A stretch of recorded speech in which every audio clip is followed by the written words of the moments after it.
Pandemic obviously presented challenges to our club, which were new for us.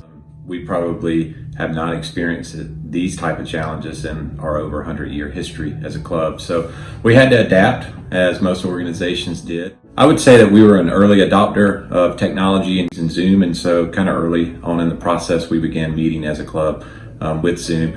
That was important to keep our club members engaged and to retain our membership. I know that other organizations probably saw a drop off in their membership numbers because of lack of engagement. We got a commitment from all of our speakers that they wanted to still stay involved. They were comfortable participating through their laptops, or their webcam.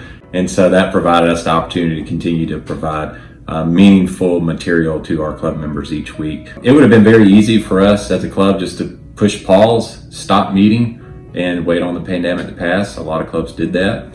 I think a lot of clubs still struggle to get back to meeting in person because they paused too long.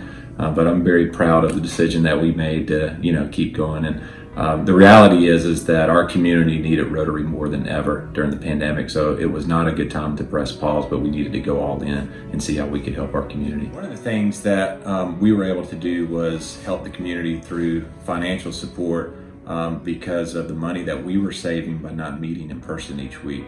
So we typically incur about $1,600 per week when we had an average attendance of 110 members. And because we were not incurring those meal expenses ourselves, we were able to utilize that money to support our community. So one of the first things we did is we started providing meals to our healthcare and frontline workers, fire department, police department, etc.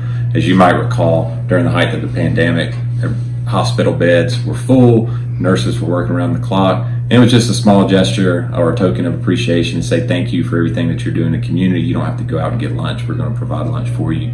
So for 32 weeks, we provided meals to the community. We were providing approximately 100 meals per week. So that was a significant amount of meals over the course of 32 weeks, almost 3,200 meals. We also found an opportunity to provide financial support to an organization that was providing the personal protective equipment to our first responders as well. And so we made a financial contribution so that every first responder in Richmond and Columbia County would have protective equipment that they needed. Another accomplishment is that we grew our membership. Who would have thought that we would have grown our membership in a pandemic, but we had net growth year over year. So that was very rewarding for me when I got to the end of the year to look back and say, wow, we actually increased membership. I would have thought that we would have decreased as a club. And it just goes to speak to, because of the fact that we were staying engaged in the community, we increased our giving year over year. So while many people did experience financial hardships because of how the pandemic affected their businesses, there were many people that did not have a negative impact. In fact, there's many businesses that really prospered during it, and we saw an uptick in our giving to the Rotary International Foundation. If you just look at the number of service projects that we did throughout the community, we increased the number of service projects year over year, both on a local basis and then what we were able to participate in through global grants. Rotary provides you an avenue of service with people that may be in similar types of leadership positions in all types of business industries, but have a like mindset that they want to give back to the community.